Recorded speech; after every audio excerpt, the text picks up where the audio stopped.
JFD, just fair and direct.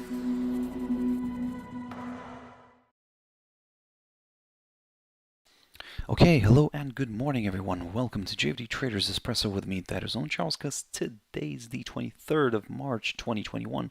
So yep, welcome everyone. Welcome to this Tuesday's morning session where we're gonna have a very quick look at the some of the instruments that are prepared. I mean, there are a bunch of interesting ones. But first of all, of course, apologies for the late start a little bit. I had a few technical issues here. Yeah, I hope we can go back to normal right now. So before we jump into the charts, quickly, let's have a read through our risk disclaimer. So the content we produce does not constitute investment advice or investment recommendation, should not be considered as such, and does not in any way constitute an invitation to acquire any financial instrument or product. As always, I'll give you a few seconds to read the rest, and we can continue.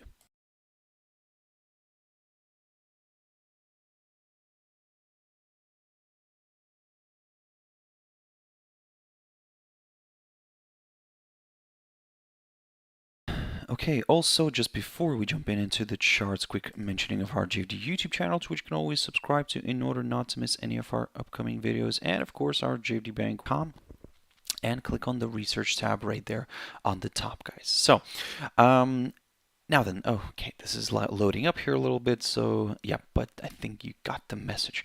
Now, jumping into the charts, the first one I want to pick up here is Nikkei 225, and the index is drifting back to the downside again. So basically, we did see a bit of recovery yesterday in the European and US equities. However, this morning, the Asian markets did continue to slide and kind of pulled the cash equities, the futures of the European and US indices as well to the downside. So looking at this picture here on Nikkei, we can see that yes, this upside line is still something that I'm keeping an eye on, because what I said previously, that if this area provides good support, we might see a nice rebound and a push back to the upside. But so far, I mean, we're just going to keep an eye on it, and of course we'll keep an eye on the European and US equities today and how they're going to trade.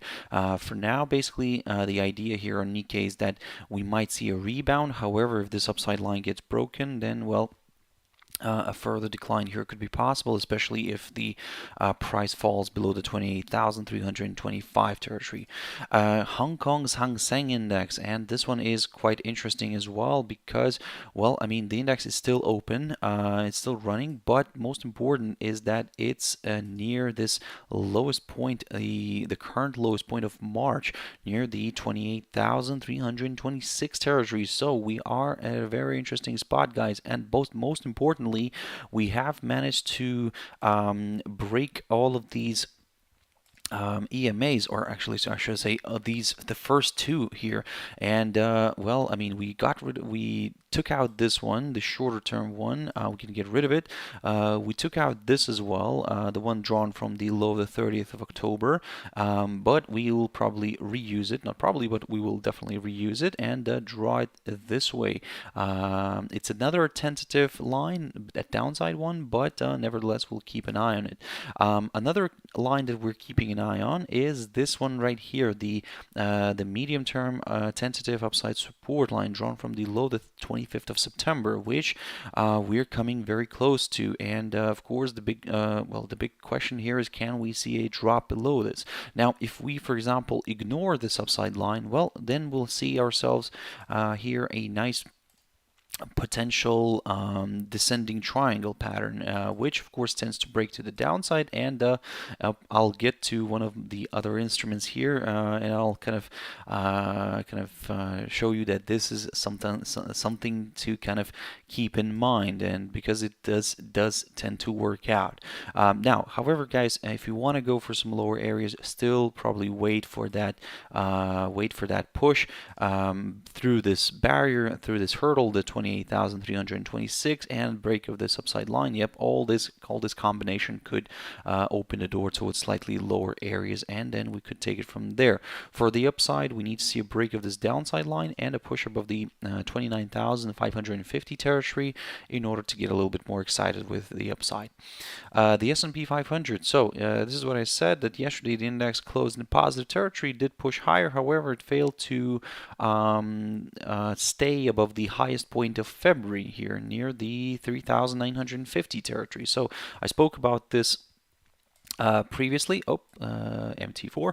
I spoke about this previously here, and basically I said to you that if it travels back above this highest point of February near the 3,950 territory, then yes, we could go for maybe some higher levels again, aiming for the all-time high. But if it struggles to get back above this area, well, I mean, maybe we could see a bit of a corrective move here again to the downside, because don't forget that we're still trading above this upside support line drawn from the low the 23rd of March here of last year. And yep, for now, kind of this line could still be in play. Let me just clear up the chart here a little bit. There are new levels that we will keep an eye on, but yeah, of course, for the downside, for example, a break of this upside line and a break of this upside line and a drop below last week's low near the 3,887 territory here could do the trick. Yep, for more sellers, guys, and that's why for now I'm gonna keep an eye on this area, this hurdle, this 3,887 territory. If that gets broken, then yes, lower levels could be met. But if the this index drifts above the 3,950 territory, now that's where it could become again very interesting for more buyers, especially if the daily candle remains above that area. The German index DAX yesterday pushed higher. It pushed to this level right here, the low of the 18th of March, this 14,670 territory, failed to stay above it, although it broke it, failed to stay above it and drift, and now you can see that the cash index is kind of drifting back down here a little bit. It's currently trading near the 14,600 zone. So if you want to go for some lower areas, probably wait for, well, either a drop below Friday's low, which is roughly around the 14,563, but if you're not comfortable with that area, you could keep an eye on the yesterday's low near the 14,540 zone. A nice good drop below it may, open the door towards a move towards this short-term tentative upside support line, which, could get tested. Also, it could still provide support together with the 21-day EMA, but then, of course, we'll take it from there. We'll see what he wants to do after. But for now, guys, long story short, for the upside, what I need here is a nice good push again above the 14,670 territory right here. For the downside, I need to see a drop below the 14,540 territory, somewhere around here. DXY, very quickly, dollar index, and again, the same story again. We are struggling with this 91.96 zone, and well, for now, guys, basically I'm gonna repeat that. I know you're probably tired of me repeating the same thing here again and again, but this 91, that's not, let's round it up here, maybe a little bit, 92 territory, somehow it's still providing decent resistance, and this whole 92 level, yes, it keeps getting violated, but we don't see the daily candle remaining above it. So we need that daily candle to stay above this area in order to go for some higher levels, or should I say, for a larger correction to the upside. For now, I'm just gonna stick to this idea for now. I mean, I'm not gonna do much here. And to be honest, as long as it is going to stay in this little range here, I'm going to take a neutral stand, because for the downside, I need to see a drop below the 91.36 territory. Also, a daily candle staying below this could, strengthen that downside scenario. Silver, also again, quick update. I'm still sticking to the same idea. I mentioned this yesterday. Silver is kind of stuck here in this little range, roughly between the 25.45 and the 26.45 levels. So we're closer to the lower side, and we still need that drop below the 25.45 territory. We need that daily candle to remain below this area, and then yes, of course, we could go for maybe a test of the current lowest point of March here, the 24, this 24.84 level. Yes, roughly around there. There we go. It kind of got jammed here. So the lowest point of March, or we could go for that 24.35 level, which is not far from that 200-day EMA. But again, for now, guys, we still need one of those breaks here before considering the next short-term directional move. Quick update on WTI oil. So everything is working according to the plan. Look at this beautiful move here. Yesterday, basically, I spoke about this, and I said to you that keep your eyes on this 62 territory. So look at this beautiful test of this level, bang on, and reversed back to the downside. So in a way, I'm quite happy about this because it's kind of working out according to the plan. And the plan was yesterday, if you remember in my morning video, I said that it could travel higher, test the 62 territory or the 21-day EMA, and then reverse back down. So far, it's working out. Let's see now if the second part of this idea works out. I mean, in terms of moving all the way here back to the 59, 59.27, 58.25 levels, or this this medium-term upside support line drawn from the low of the 20th of April of last year.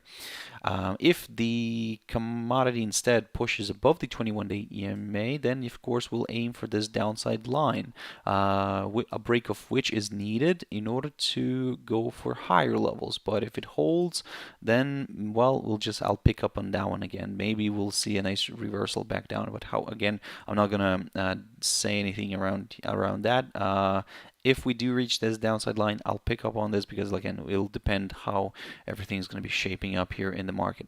Ethereum, very quickly on that. Ethereum is drifting lower. So yesterday in my trader's tea time, if you remember, if you watched, I said that in a way this little idea here could be a potential descending triangle here. So yesterday, basically, the rate was still kind of balancing above the 21-day EMA. I said to you that for me to let's say to get comfortable with the downside idea, I need to see a drop below this hurdle, this 1725 territory. We got that, and because that was the lower side of the potential little this descending triangle pattern, and we got that break. So great news for the sellers. Now if let's see if this other idea of mine will work out, because what I said before, that if it continues to slide, and if it slides even below the 1666 territory where it's currently finding support, and I've mentioned this level previously, if it drops below it, then all eyes are going to be on this upside line drawn from the low the 23rd of December, which if provides support, we could see a nice rebound from,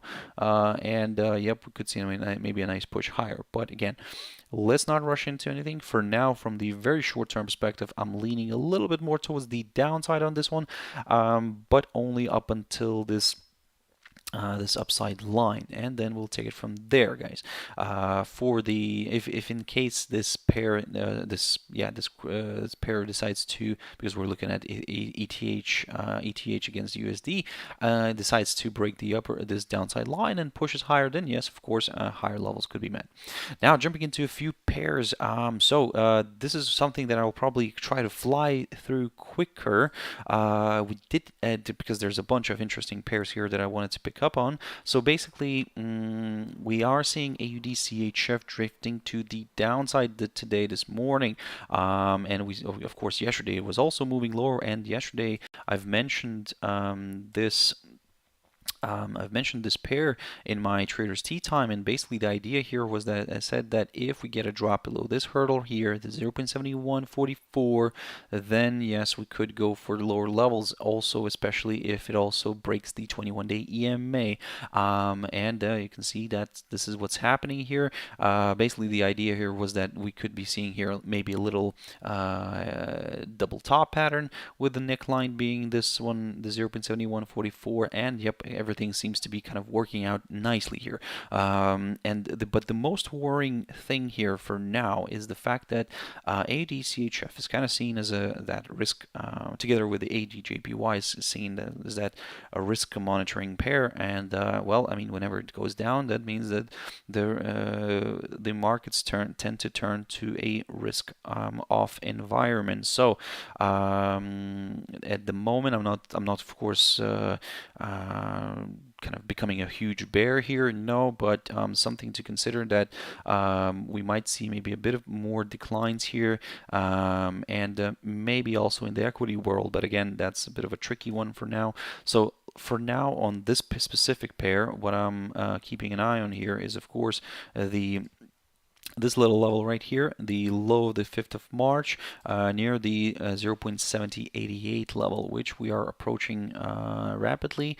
If that gets cleared, then of course my next target is the lowest, sorry, not the lowest point, but the low of February 26th here, near the 0.6982 territory, and then we would take it from there.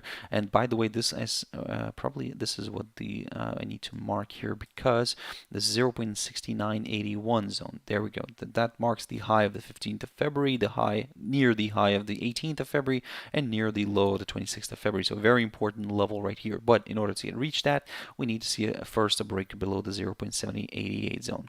Now, a different story here on AUD and ZD, and you can see the pair popping. And if you remember in the AUD and ZD, I've mentioned this one a while ago, and basically the idea here was that if we get a pop above that 1.0843 territory, this will confirm a forthcoming higher high, and more buyers could join in. So we are moving higher. We're currently still trading above that hurdle, above this barrier. My next target now is the highest point of October of last year, near the 1.0895 zone, or we could go for the highest point of September here of last year, near the 1.0936, and then we will take it from there. But all that, of course, is if the rate continues to balance above this 1.0843 territory. USD CAD very quickly on this, so pushing higher, and of course everything's in line here. I've mentioned USD CAD recently, basically because and last week as well, that we might see a bit of a move higher here, given that oil has drifted to the downside. So as you know, stronger oil means a stronger Canadian dollar, but in this situation here, yep, USD CAD is pushing to the upside because WTI oil is kind of on the weaker side right now. So however, probably the bulls should not get their hopes up too early, because we are approaching this downside line, which we are still struggling to overcome. And this downside line is the taken from the high of the 19th of March of last year. But what I need here to see is probably well, I'll remove some of these lines here because no longer needed. But for the upside now, I would like to see a push above the 1.2590 territory right here, and I would like to see the daily candle staying above it in order to go for some higher levels. But again, let's see how this is going to play out here near this downside line. Again, quick update on US dollar against the Turkish Lira. So as you know, that the slight madness kicked in yesterday here in this on this pair, and all the other pairs involving Turkish Lira. And yep, what I said yesterday, that if the rate is able to stay above this 7.78 territory, roughly around here, then we will continue kind of maybe targeting the upside. But as you can see, it fell below it. Now, of course, this kind of creates a bit of a difficult atmosphere here. So if you want to go for maybe a larger correction here to the downside, well, probably maybe wait at least for a drop below this 7.64 territory marked by the high of the 17th of March. If we see the daily candle remaining below it, then yep, we will go for a maybe possible test of this upside line. However, if the pair pushes back above this area, above this 7.78 zone, then yes, we'll go for the upside. GBP CHF, very quickly on this, so similar story like with AUD CHF, and yep, the pair is drifting to the downside, currently resting near this 1.2790 territory, which I spoke about previously. It also coincides with the 21-day EMA, and all this is kind of providing very, very good support. So if this gets broken, then the pair is probably destined to go and test this upside line. But again, nothing's for sure, of course. This upside line is drawn from the low the 11th of December. So if we do see a nice good drop below this area, below the 21-day EMA and this 1.2790 zone, then yep, I'll start aiming for this upside line. GBP JPY also drifting to the downside. So again, as you can see, a lot of pairs, a lot of risk, a lot of yen and CHF buying. So yep, that's why, guys, be very careful with the equity markets. Now, with GBP CHF, GBP JPY, it's drifting below this hurdle. I spoke about this previously, this 150.79 zone.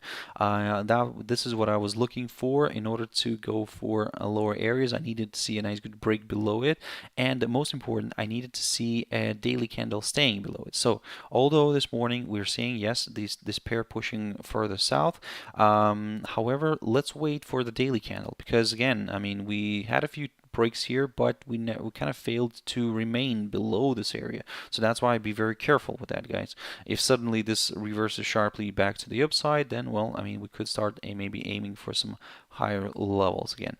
Euro GBP, something that I've mentioned to you yesterday as well, and the idea was here that this was something that I mentioned in my traders tea time yesterday, because I said that if we finally get that daily candle staying above this 0.86 territory, now this is where it could become very interesting for a few more buyers, and well, I mean, this is exactly why, and you can see the reason why.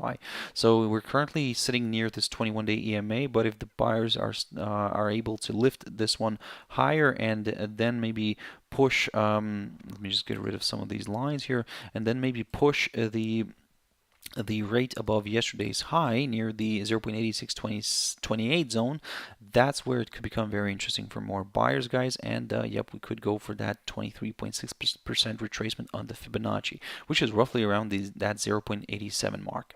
And finally, EURUSD. So this one is still stuck. Again, I'm probably not going to spend too much time on this one, because again, the same idea remains valid. I need to see a clear breakthrough one of these levels here, either drop below the 1.1880 zone or a push above the 1.1990, a daily candle staying outside of this little range, and yep, could determine the next short-term directional move. For now, I'm neutral. I'm just gonna continue observing the price action, and I'm just gonna wait for this one to break through one of those levels. So guys, that's it for this session. I hope you found it useful. Thank you very much for your views, your likes, guys, your participation here. I really appreciate that. So if you want to catch my video later on, my traders tea time is always 13:30 GMT time. For now, have a wonderful day, trading day. Yep. Stay safe, have your stop losses in place, and everything will be fine. Thank you very much, and bye-bye.